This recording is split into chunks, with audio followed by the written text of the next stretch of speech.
ఇప్పుడు యెస్. 2 తెలుగు రాష్ట్రాలలో ప్రతి ఒక్కళ్ళ చూపు కూడా జూబ్లీ హిల్స్ వైపు ఉంది. యెస్. ఎందుకంటే అక్కడ పార్టీలు ఇవన్నీ పక్కన పెడితే ప్రెస్టీజ్ ఇష్యూ ఇప్పుడు. యెస్. ఎందుకంటే సిటీలో ఒక్క సీటు కూడా కాంగ్రెస్‌కు రాలేదు. మొత్తం బీఆర్ఎస్‌కే మూట కట్టించారు. కేసీఆర్ గారి మీద నమ్మకము, లేకపోతే డెవలప్‌మెంటు అన్ని రకాలుగా చూసుకుంటే. ఇప్పుడు ఇక్కడ నిన్న నవీన్ యాదవ్ కూడా మాట్లాడాడు. బీఆర్ఎస్ క్యాడర్ అనేది 1 వీక్‌లో లేకుండా చేస్తాను అనేది కూడా క్లియర్‌గా మాట్లాడారు.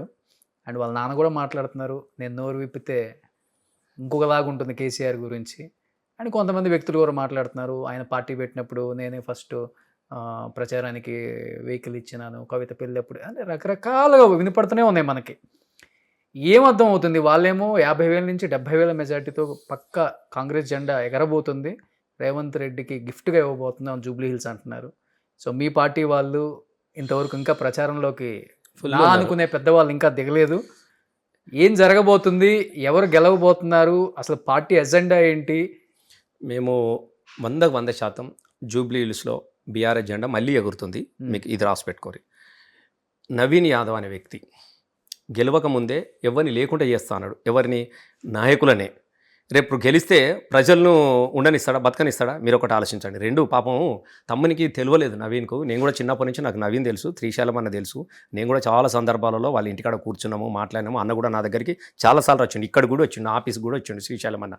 అప్పుడు ఇప్పుడు కాదు, అప్పుడు నేను ఏమంటున్నానంటే లేకుండా చేస్తా అనేది పిల్లగాడు ఏమనుకున్నాడంటే మమ్మల్ని లేకుండా కాదు, ప్రజలు లేకుండా చేస్తారు అనే ఒక భావంతో బహుశా ఉల్టా అన్నట్టున్నాడు. ఒక వారం రోజుల తర్వాత నవీన్ అనడం ప్రజలే లేకుండా చేస్తారు, అది మనం కాదు.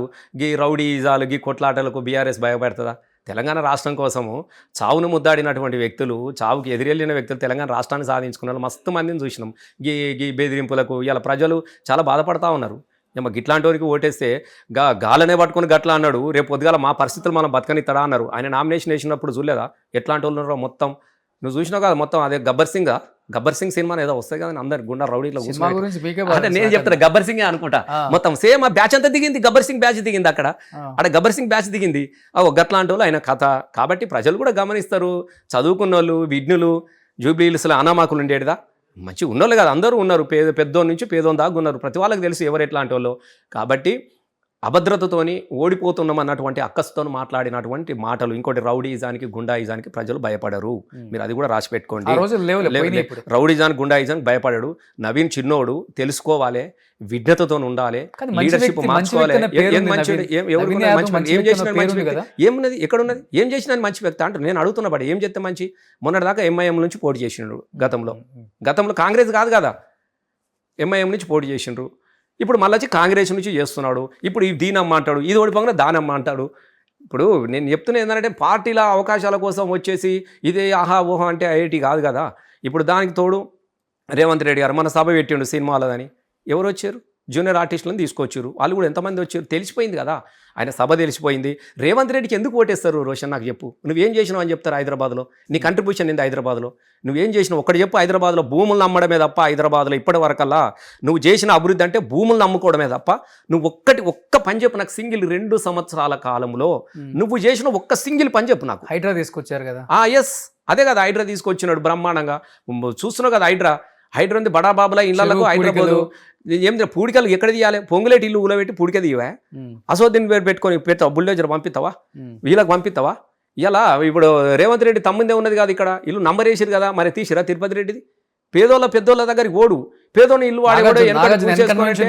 చేస్తాం కదా, తీసేసిండు, కాంప్రమైజ్ అయిపోయాడు. మళ్ళీ అయిపోయింది కదా, ఇట్లా తీసుడు. అన్ని కాంప్రమైజ్ అయ్యి అన్ని రకాల అన్ని కాంప్రమైజ్లు అవుతాయి. ఎందుకు కాదు? ఆయన కావాల్సింది వస్తుంది అంతే. నేనేమంటున్నా, ఆయన కావాల్సినవి అన్నీ వస్తాడు, దాన్ని చూపించినాడు, మిగతా అన్ని సెట్ చేసుకున్నాడు. ఇవాళ మీరు చెప్పరాదు హైదరాబాద్లో ఏ ఒక్కడు సంతోషంగా ఉన్నాడు చెప్పండి? అభద్రత నిద్రపోతలేడు. ఏ రంగు ఏదొస్తుందో తెలియదు. పేదోళ్ళ బస్సులు అవునండి, ఎప్పుడో తాత ముత్తలప్పటి నుంచి వచ్చి మీదాకా బడా ఎకరాల కొద్ది బిల్డింగ్లు కట్టుకునే స్తోమత లేదు. వాడు ఏదో అప్పో చిట్టీలు వేసుకొని చిన్న ఇల్లు వేసుకుంటే పాపం ఏను ముత్త జాగా దొరికించుకొని వాడిని గూల కొడతావు. రాత్రి రోడ్డు మీద పడేస్తావు. ఎటుపోతారండి పిల్లలు? చూడలేదా? చంటి పిల్లలు పుస్తకాల కోసము పరిగెడుతుంటే కన్నీళ్ళు పెట్టిన దుఃఖం ప్రతి వాళ్ళు ఏడ్చిరు. తింటున్న పెలం ఇట్లా తింటున్నాగానే ఇట్లా కొట్టెత్తే పెలంతో వెళ్ళిపోయింది. గిన్నె మెతుకులు వెళ్ళిపోయినాయి. అసలు నైజాం ఎట్లుంటుందో మనం చూడలే కానీ నయా నైజాంలో మాత్రం కాంగ్రెస్లో చూస్తున్నాం మనం. ఇలా గీళ్ళకు ఓటేసే పరిస్థితి హైదరాబాద్ ఉన్నది. హైదరాబాద్ బత్తదా? చచ్చిపోతుంది హైదరాబాదు. విలవిల గోసెల్లదిస్తుంది. హైదరాబాదు మీరు ఎక్కడన్నా చూడండి దయచేసి. ఏ బస్సులకు అప్పుడు మంచిగున్నాం సార్, క్యావో సాబ్ అంటున్నారు. నేను కూడా తిరుగుతున్నా కదా జూబ్లీస్లో, నేను కూడా ఇన్ఛార్జ్గా ఉన్నా, నేను కూడా చూస్తూ ఉన్నా. చాలా నేను 100% చెప్తున్నా, మాగంటి గోపినాథ్ కన్నా ఎక్కువ మెజార్టీతో సునీత గెలుస్తూ ఉన్నది. మీరు రాసి పెట్టుకోండి, ఇవ్వాలని నేను చెప్తున్నా. అంతకన్నా ఎక్కువ మెజార్టీతో గెలుస్తూ ఉన్నది. ప్రజలు అంత సానుకూలంగా ఉన్నారు, అంత గొప్పగా చూస్తున్నారు కాబట్టే కదా రేవంత్ రెడ్డి అంటే ముఖ్యమంత్రి అనేటోడు 5 రోజులు తిరుగుతాడట బండ్లు వేసుకొని. ఎందుకు తిరుగుతావు? నీకు మంచి చక్కదనం లేదు కాబట్టి 5 రోజులు తిరుగుతా అని చెప్తున్నావు. గల్లికి 2 మంత్రులను పెట్టిండు. అసలు నాకు తెలిసి మనిషికి ఇంకొక మనిషిని పెట్టేటట్టు ఉన్నాడు. ఇలా బలం ఏంది? పైసలు తీసుకురావాలి, అక్కడిక్కడ దోపిడీ చేసిన పైసలను తీసుకొచ్చాలి, జూబ్లీ హిల్స్లో పోయాలి. నేను పైసలు ఇస్తా, నేను ఇది ఇస్తా, రౌడీజన్ చేపిస్తా, గుండాయిజన్ చేస్తా అని చెప్పేసి భ్రమలో ఉన్నాడు. ఎందుకంటే ఇది పోతుంది అనుకో, ఇది పోయేటట్టున్నది కదా. ఒక హైదరాబాద్లో ఒక ఉప ఎన్నికలు గెలిపించుకోలేదు అనే పరిస్థితి ఉంటుంది కదా రేపు పొద్దుగాల. కాబట్టి ఇలా ఆ పరిస్థితిలో ఉన్నాడు. ఆయన వ్యక్తిగతంగా ఇలా కాంగ్రెస్కు ఇక్కడ కాదు, తన సీటును ముఖ్యమంత్రి కుర్చీ నిలబడాలంటే ఇది గెలవాలన్న దానికి దగ్గరికి వచ్చిండు కాబట్టి తిరుగుతూ ఉన్నాడు. ఒక పాలనలో సయోధ్య లేదు, ఒకరికొకరు రిలేషన్స్ ఉన్నాయనండి.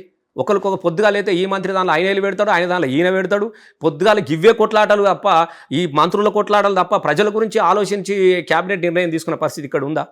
వీడు దోషిండు, ఆ మంత్రి దోషిండు. వాళ్ళకు కూడా తెలుసు ఇల్లు ఉండగానే, దీపం ఉండగానే ఇల్లు చక్క పెట్టుకోవాలంటే ఇది మళ్ళీ వచ్చేది కాదు కాబట్టి ఎంత వీలైతే అంత దోచుకోవాలన్నటువంటి ఆలోచనతో ఉన్నది కాంగ్రెస్ ప్రభుత్వం. వీళ్ళు కాంగ్రెస్ మంత్రులు కానీ, కాంగ్రెస్ ఎమ్మెల్యేలు కానీ, వాళ్ళ పాలన కానీ తప్ప ప్రజల గురించి ఆలోచించే పరిస్థితి లేదు. అది ప్రజలు కూడా తెలిసిపోయింది కాబట్టి ఇలా జూబ్లీ హిల్స్లో ఆ పద్ధతిలో వాళ్ళ వ్యవహారం ఉన్నది, పార్టీ పరిస్థితి. ఓకే.